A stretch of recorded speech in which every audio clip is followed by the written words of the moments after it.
आपके सिलेबस में next topic है प्रॉब्लम सॉल्विंग के बाद प्रोग्रामिंग। यानी अब तक आपने प्रॉब्लम सॉल्विंग पढ़ी है एल्गोरिथम और फ्लो चार्ट के थ्रू, अब उसको प्रोग्राम में उतारना है सिंटैक्स में। तो कैसे उसको प्रोग्राम में लिखेंगे और कंप्यूटर पे रन करेंगे, ये अब आपको पढ़ना है। तो ये आपको आपकी एनसीईआरटी की बुक में भी ये चैप्टर मिल जाएगा। ये आपको आपकी एनसीईआरटी की बुक में चैप्टर 5 पे मिल जाएगा, और आपकी सीबीएसई की बुक में ये यूनिट 3 में चैप्टर 1 से स्टार्ट होगा। पहले हम देखेंगे कि प्रोग्राम क्या होता है, प्रोग्राम की डेफिनेशन क्या होती है। An ordered set of instruction to be executed by a computer to carry out a specific task is called a program. यानी हमें कोई भी टास्क जो कंप्यूटर को सिखाना है कि कोई भी प्रॉब्लम कैसे सॉल्व किया जाता है। जैसे हम सॉल्व करते हैं, हम धीरे धीरे कोई भी दूसरों को देखते हैं और धीरे धीरे अपने आप को ट्रेन करते हैं, फिर हमें पता चलता है कि हमें ये प्रॉब्लम कभी भी कल को आएगी, तो ये ऐसे सॉल्व करनी है। हमें पता नहीं कि एग्जैक्टली वो प्रॉब्लम क्या होगी। जैसे सपोज आप 2 नंबर कैलकुलेट करने हैं, हमें सिखा दिया गया कि 2 नंबर को ऐसे कैलकुलेट करना है, जोड़ना है, लेकिन अब वो 2 नंबर क्या होंगे वो हमें नहीं पता। तो मतलब कोई भी नंबर आए हमें प्रिपेयर रहना चाहिए। तो एग्जैक्टली हम यही चीज़ कंप्यूटर को बता रहे हैं कि रियल वर्ल्ड का जो इनपुट होगा वो कुछ भी हो सकता है, लेकिन तुम्हें 2 नंबर जब भी दिए जाएँ तो उसे ऐसे ऐड करना है। यानी हम कंप्यूटर को एक ब्रेन दे रहे हैं, कैसे प्रॉब्लम सॉल्व करनी है ये बता रहे हैं। तो कंप्यूटर को हम कंप्यूटर की भाषा में बताते हैं। तो जिस भाषा में बताते हैं, जिस लैंग्वेज में, उसको प्रोग्रामिंग लैंग्वेज कहा जाता है। अब इसमें 2 टाइप की लैंग्वेज होती हैं, एक वो 0 और 1 यानी करंट, इलेक्ट्रिसिटी, जो कंप्यूटर को समझ में आता है, बाइनरी, और एक वो जो हमें समझ में आता है यानी हाई लेवल लैंग्वेज यानी इंग्लिश या सिंपल मैथ। अब इसको कन्वर्ट करने का जो काम होता है, यानी हाई लेवल लैंग्वेज से लो लेवल लैंग्वेज में कन्वर्ट करने का जो काम है, वो जिसका है उसको कंपाइलर कहा जाता है। कंपाइलर का काम होता है हमारी लैंग्वेज में, हमारे प्रोग्राम में, पाइथन के प्रोग्राम को 0 और 1 की फॉर्म में कन्वर्ट करना मशीन लैंग्वेज में। तो पाइथन लैंग्वेज को इसलिए चूज़ किया गया है यहाँ पे सीखने के लिए, क्योंकि ये सीखने में बहुत ईजियर होती है। इसमें 1 या 2 लाइन के कोड लिखने से काफ़ी प्रॉब्लम्स को हम सॉल्व कर सकते हैं।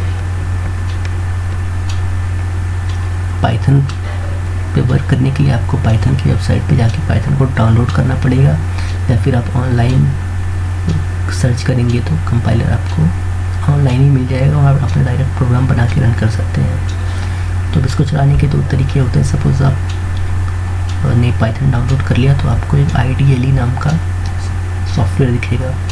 जैसे आप ओपन करेंगे तो यहाँ आप अपना प्रोग्राम लिख सकते हैं। प्रोग्राम लिख के जब आप रन करेंगे तो वो रन हो जाएगा और वो ऐसा दिखेगा जैसे आपने कभी भी कमांड यूज़ किया होगा, तो वो यहाँ पे ऐसे आपका आउटपुट आ जाएगा। ये जो आपका होता है पूरा प्रोग्राम बनाना, फिर उसे रन करना और यहाँ पे आउटपुट लेना, ये होता है आपका स्क्रिप्ट मोड। 2 मोड होते हैं, ये हो गया स्क्रिप्ट मोड और एक होता है इंटरैक्टिव मोड। सपोज़ आपके पास इतना टाइम नहीं है कि आप पूरा प्रोग्राम लिखें और फिर उसे रन करें, क्योंकि अगर आपको एक सिंपल कुछ प्रिंट भी करना है तो आपको पूरा ऊपर से नीचे तक पूरा स्ट्रक्चर फॉलो करना पड़ता है। तो जैसे आप कोई भी और लैंग्वेज यूज़ कर रहे हैं तो पहले आपको सपोज़ एक 20 की लाइन ही चाहिए, लेकिन आपको जो उसका स्टार्टिंग लाइन है वो भी लिखना पड़ेगा, एंड लाइन है वो भी लिखना पड़ेगा। लेकिन अब जैसे आपको क्विकली कोई चीज़ चेक करनी है तो आप डायरेक्टली यहाँ पे कमांड पे लिख के भी चेक कर सकते हैं। तो इसको हम इंटरैक्टिव मोड कहते हैं, यानी हम यहाँ पे इंटरैक्ट करके फटाफट अपना काम कर सकते हैं। सपोज मैंने लिखा A=5, अब मुझे ये प्रिंट करना है तो एक ही वाली प्रिंट हो गई। तो यानी अगर कुछ फटाफट कोई जल्दी कोई काम करना है, कुछ चेक करना है या कुछ प्रिंट करके लिखना है तो वो हम यहाँ पे कर सकते हैं। मुझे 5+9 चाहिए तो मुझे पूरा प्रोग्राम लिखने की ज़रूरत नहीं है, या तो यहाँ पे 5+9 हमने लिख दिया, 14 प्रिंट हो गया, तो ये काम मैंने जल्दी कर लिया। तो इसको इंटरैक्टिव मोड कहा जाता है। अब मैं चाहता तो यही काम एक प्रोग्राम बना के करते। यहाँ पे दिखता है A=5, और प्रिंट करते ए तो वो प्रिंट होता। तो ये मेनली 2 मोड होते हैं आपके, स्क्रिप्ट मोड और इंटरैक्टिव मोड। ये आपकी बुक में ही बता रखा है।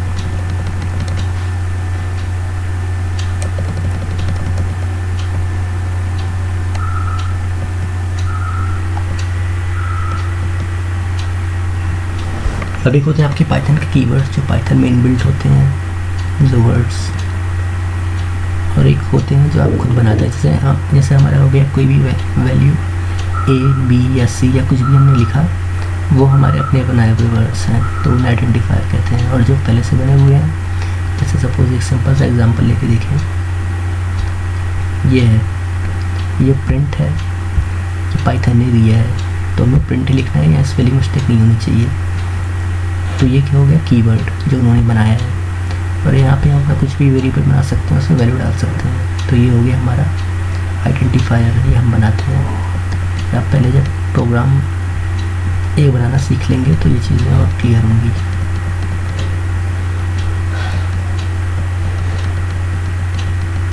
जैसे सपोज आपको एक सिंपल सा कोई कोड बनाना है, यहाँ बेसिकली हम क्या बनाना चाह रहे हैं, यहाँ हम एक प्रकार से एक सॉफ्टवेयर बना रहे हैं, एक ऐप बना रहे हैं। ऐप क्या होता है कि आपने किसी भी पर्पज़ के लिए कोई ऐप डाउनलोड की, सपोज़ आपने कैलकुलेटर ऐप डाउनलोड की, तो उसमें अपनी इनपुट देंगे, वो कैलकुलेट करके आपको आउटपुट देगा। तो कैसे दे देगा अपने आप, क्योंकि वो एक प्रोग्राम है, एक प्रोग्राम को उन्होंने बनाया, कंपाइल किया, बाइनरी में चेंज किया, फिर उससे उसकी जो फाइल बनी उसने उसको प्ले स्टोर पे डाला, उस ऐप को आपने डाउनलोड किया, फिर जब रन किया उसको, तो वो आपसे रन करते ही कहेगा कि 2 नंबर इनपुट करो। क्यों कहेगा, क्योंकि ऐसा उसको सिखाया गया है, उसके इंस्ट्रक्शन में से डाला गया है। तो सपोज ये प्रोग्राम है, इसको सेव कर लिया learningpython.py नाम से, इसको किसी भी नेम से आप सेव कर सकते हैं। यहाँ पे मैंने एक सपोज ये प्रोग्राम है to calculate area of rectangle का एरिया डालना है। सपोज आपने एक ऐप डाउनलोड की, वो ऐप क्या करती है, रेक्टेंगल का एरिया डाउनलोड करती है। तो जिसने वो ऐप बनाई होगी उसने क्या सोचा होगा, पहले यूजर से 2 इनपुट मांगने हैं, लेंथ और ब्रेड्थ, फिर उसे मल्टीप्लाई करना है अंदर ही अंदर, और जो आउटपुट आएगा उसे यूज़र को बता देना है। जैसे आप इनपुट लेना भी आगे सीखेंगे। सपोज हमारे पास इनपुट आ गया, लेंथ की वैल्यू यूज़र ने डाल दी 10, ब्रेड्थ की वैल्यू डाल दी 20।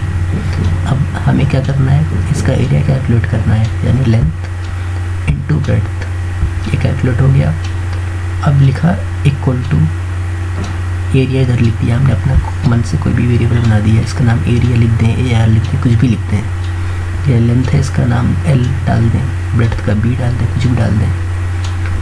तो इसका मतलब ये होता है, इक्वल टू जो इधर होता है लेफ्ट हैंड साइड होती है, इधर होता है राइट हैंड साइड, यानी जो राइट हैंड साइड की जो वैल्यू है वो हम लेफ्ट हैंड साइड के वेरिएबल में डाल रहे हैं, यानी हम मेमोरी में वैल्यू को डाल रहे हैं। इसका मतलब क्या होता है, यहाँ पे हमने एक मेमोरी लोकेशन बनाई, उस मेमोरी लोकेशन को हम कैसे पहचान रहे हैं, लेंथ नाम के वेरिएबल से।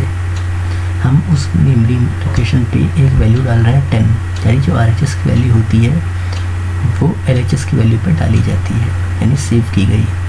ऐसे 20 को मेमोरी में सेव कर दिया ब्रेड्थ नाम के दूसरे वेरिएबल में, यानी लेंथ एक पर्टिकुलर एड्रेस पे सेव हो जाएगा, ब्रेड्थ की वैल्यू दूसरे एड्रेस पे सेव हो जाएगी। फिर क्या होगा, लेंथ की जो वैल्यू होगी वो उठाई जाएगी, ब्रेड्थ की वैल्यू उठाई जाएगी, इन दोनों का मल्टीप्लिकेशन होगा, जो रजिस्टर आपका CPU में होता है उस पर। रजिस्टर का मतलब जो आप रियल लाइफ में अपनी कॉपी यूज़ करते हैं, रजिस्टर वैसा ही होता है, मीन्स वहाँ पे कैलकुलेशन हो रहा होता है, तो दोनों कैलकुलेशन होगा। और ये तीसरी मेमोरी लोकेशन जिसका नाम एरिया हमने रख दिया, वहाँ पे सेव हो जाएगी, और फिर उसी मेमोरी से उठा के हम इस वैल्यू को प्रिंट कर देंगे नेक्स्ट लाइन में। जैसे सपोज आपका कोई भी कंप्यूटर होता है, वो पहले आपसे इनपुट मांगता है, फिर उसको मेमोरी में सेव करता है प्रोसेस करने से पहले, यानी इनपुट फिर मेमोरी फिर प्रोसेस फिर मेमोरी और फिर आउटपुट।